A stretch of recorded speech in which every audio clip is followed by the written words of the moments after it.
Sir ನೀವು ಮುಖ್ಯವಾಗಿ ಸ್ವತಂತ್ರ ಪೂರ್ವದಲ್ಲಿ ಹುಟ್ಟಿದವರು. ಹೆಚ್ಚು ಕಮ್ಮಿ ಒಂದು 8-10 ವರ್ಷ ರೇಂಜ್ ಇದ್ದಾಗ ಸ್ವತಂತ್ರ ಬಂದಿರುತ್ತೆ.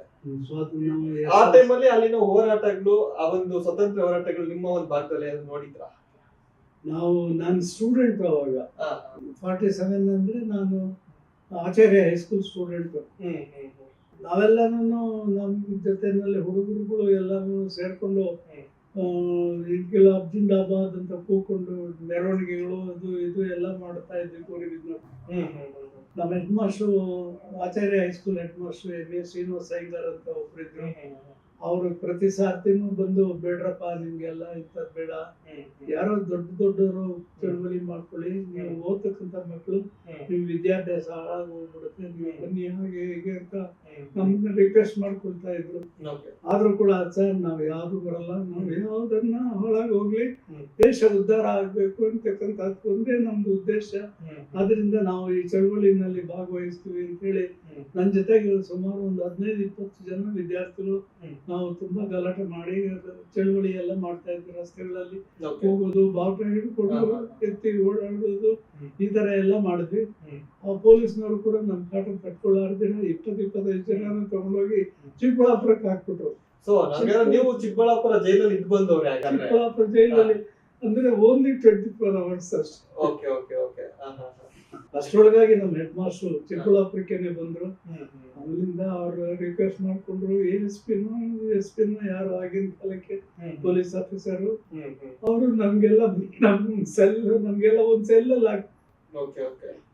ಸೆಲ್ಗೆ ಬಂದು ನಮ್ಗೆಲ್ಲ ಹಿತವಚನಗಳನ್ನು ಕೊಟ್ಟು, ಬೇಡಪ್ಪ ನೀವು ವಿದ್ಯಾಭ್ಯಾಸ ಮುಗಿಸ್ಕೊಂಡು ನೀವು ಯಾವ ಚಳವಳಿ ಬೇಕಾದ್ರೂ ಮಾಡಿ, ವಿದ್ಯಾಭ್ಯಾಸಕ್ಕೆ ತೊಂದರೆ ಮಾಡ್ಕೋಬಾರ್ದು, ಇದು ತಿರ್ಗಾ ಅಪೂರ್ವವಾದಂತಹ ನಿಧಿ ಇದ್ದಾಗೆ ಇದು, ಹಾಗೆ ಹೀಗೆ ಅಂತ ನಾನಾ ತರ ಒಳ್ಳೆ ಮಾತುಗಳನ್ನ ಹೇಳಿದ್ರು ಪಾಪ ಅವರು ಪೊಲೀಸ್ ಆಫೀಸ್.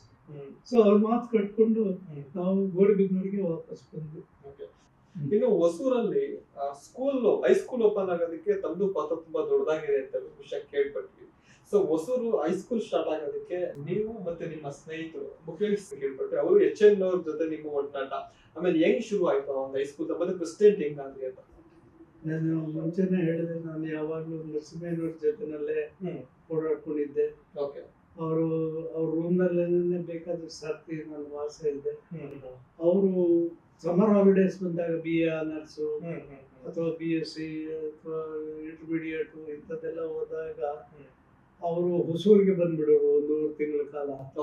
ಯಾಕೆಂದ್ರೆ ಅವ್ರು ಊಟ ಮಾಡ್ತಾ ಇದ್ದಿದ್ದು ನ್ಯಾಷನಲ್ ಕಾಲೇಜ್ ಹಾಸ್ಟೆಲ್ ನಲ್ಲಿ ರಜಾ ಬಂತು ಅಂತ ತಿಳಿದ ತಕ್ಷಣ ಕುಕ್ಕು ಮನೆಗೆ ಹೊರಟೋಗ್ಬಿಡ್ತಾ ಇದ್ದ. ಸೊ ಅಲ್ಲಿ ಅಡಿಗೆ ಮಾಡೋದಕ್ಕೆ ಅವಕಾಶ ಇರ್ತಾ ಇರ್ಲಿಲ್ಲ.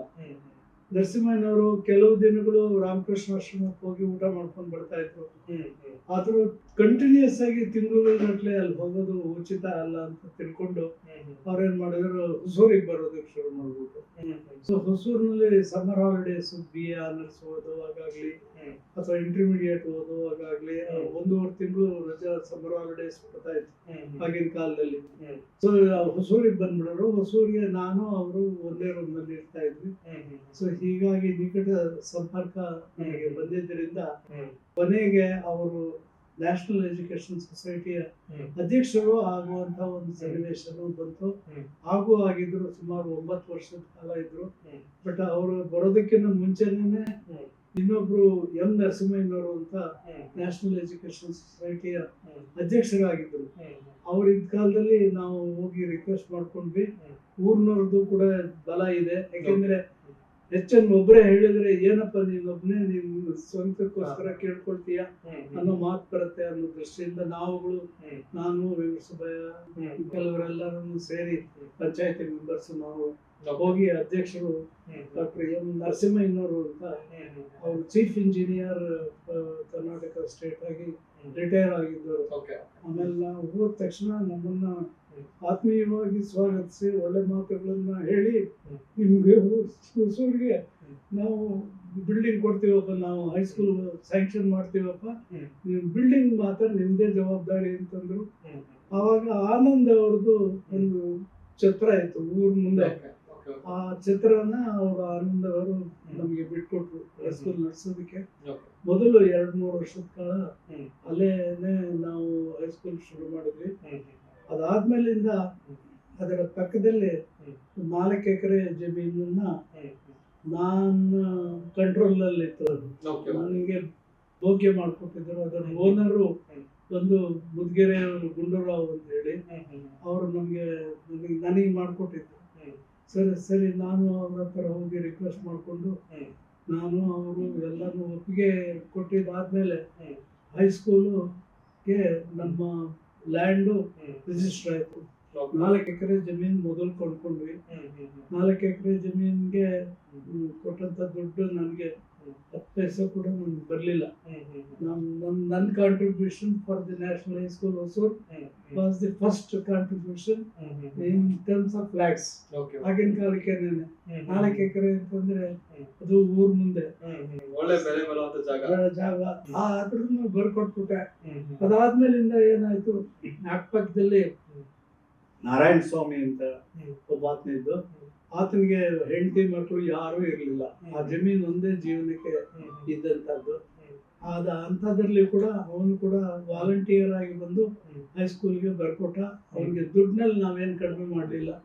ಅವನಿಗೆ ಜೀವನಾಂಶಕ್ಕೋಸ್ಕರವಾಗಿ ಒಂದು ಸ್ವಲ್ಪ ದುಡ್ಡು ಕೊಟ್ವಿ ನಾವು. ದುಡ್ಡು ತಗೊಂಡು ರಿಜಿಸ್ಟರ್ ಮಾಡಿಕೊಟ್ಟ. ಅಲ್ಲಿಗೆ 5 ಎಕರೆ ಚಿಲ್ಲರೆ ಆಯ್ತು. ಅದಾದ್ಮೇಲೂ ಕೂಡ ಅಕ್ಕಪಕ್ಕದ ಜಮೀನುಗಳವರು ವಾಲಂಟಿಯರ್ ಆಗೇನೆ ಬಂದು ನಮ್ಗೆ ಕೊಟ್ರು. ಹೀಗಾಗಿ ಎಲ್ಲ ಸೇರಿ 11 ಎಕರೆ ಜಮೀನನ್ನ ನ್ಯಾಷನಲ್ ಹೈಸ್ಕೂಲ್ಗೆ ಅವತ್ತಿನ ದಿವಸ 1963 ಇಸ್ವಿನಲ್ಲಿ ನಾವು ಶುರು ಮಾಡಿದಾಗಿಂದ ನಮ್ಮ ಕಂಟ್ರೋಲ್ಗೆ ಬಂದಂತದ್ದು. ಇವತ್ತು ತುಂಬಾ ಚೆನ್ನಾಗಿ ನಡೀತಾ ಇದೆ. 2,000 ಜನ ವಿದ್ಯಾರ್ಥಿಗಳಿದ್ದಾರೆ. ನಂತರ ರೋಟರಿ ಕ್ಲಬ್ ಅಲ್ಲಿ ಕೂಡ ನೀವು ಸದಸ್ಯರಾಗ್ತೀರಿ, ನಂತರ ಪ್ರೆಸಿಡೆಂಟ್ ಕೂಡ ಆಗ್ತೀರಿ. ಸೊ ರೋಟರಿ ಕ್ಲಬ್ ಅಲ್ಲಿ ಏನೇನು ಸರ್ವಿಸ್ ಕೊಟ್ಟಿದ್ರಿ, ಆ ಒಂದು ಡೇಸ್ ಬಗ್ಗೆ ಮಾತಾಡೋದು. ರೋಟರಿ ಕ್ಲಬ್ ನಲ್ಲಿ ರೂರಲ್ ವಾಟರ್ ಸಪ್ಲೈ ಅಂತ ಒಂದು ಸ್ಕೀಮ್ ಇತ್ತು. ಅದರ ಪ್ರಕಾರ ಗೋಳಿಬಿದನೂರು ಪಕ್ಕದಲ್ಲೇ ಇರ್ತಕ್ಕಂಥ ಒಂದು ಹಳ್ಳಿ, ಆ ಹಳ್ಳಿಗೆ ಹೋಗಿ ರೂರಲ್ ವಾಟರ್ ಸಪ್ಲೈ ಸ್ಕೀಮ್ ನಲ್ಲಿ ಕುಡಿಯುವ ನೀರಿನ Vedalveni first village Gauribidanur taluk rotary club Vedalveni. ಅಲ್ಲಿ ಹೋಗಿ ನೀರಿನ ಒಂದು ವ್ಯವಸ್ಥೆ, ಬೋರ್ವೆಲ್ಗಳು ಆಗಿರೋದು, ಮೋಟಾರ್ ಹಾಕ್ಸ್ತಕ್ಕಂಥದ್ದು, ಕಂಟ್ರೋಲ್ ಇರ್ತಕ್ಕಂಥದ್ದು, ಮೋಟಾರ್ ಅದನ್ನೆಲ್ಲಾನು ಮಾಡಿಕೊಟ್ಟು ಅದನ್ನ ಗ್ರಾಮ ಪಂಚಾಯತಿಗೆ ನಾವು ವರ್ಗಾವಣೆ ಮಾಡಿ ನಾವು ನಮ್ಮ ಪಾಡಿಗೆ ನಾವು ಬಂದ್ವಿ. ಸೊ ಹೀಗೆ ಒಂದು ರೋಟರಿ ಕ್ಲಬ್ ಮುಖಾಂತರ ಅದೊಂದು ದೊಡ್ಡ ಕೆಲಸ ಮಾಡಿದ್ವಿ. ಆಮೇಲೆ ಮೆಡಿಕಲ್ ಚೆಕಪ್ ಕ್ಯಾಂಪ್ಸ್ ಅದರ ಮುಖಾಂತರ ಮಾಡ್ತಾ ಇದ್ದೀವಿ. ತಾಲೂಕಲ್ಲಿ ಎಷ್ಟು ಇದುವರೆಗೂ ಮಾಡಿದ್ರೆ ಮೆಡಿಕಲ್ ಕ್ಯಾಂಪ್ ನಿಮ್ಮ ಒಂದು ಕಾಲಪಾತದಲ್ಲಿ? ಏನು ನಾನು 15-20 ಆಗಿರ್ಬೋದು ಅಷ್ಟೇ. ಅಲ್ಲಲ್ಲೇ ಆಗ್ತಾನೆ ಇರುತ್ತೆ. ನ್ಯಾಷನಲ್ ಕಾಲೇಜ್ ಆದ್ಮೇಲೆ ಅಲ್ಲಿ ಕೂಡ 2 ಮೆಡಿಕಲ್ ಚೆಕಪ್ ಕ್ಯಾಂಪ್ಸ್ ಮಾಡಿಸಿದೀವಿ. ಹೀಗೆ ನೋಡ್ಕೊಂಡು ಬಂದಿದೆ.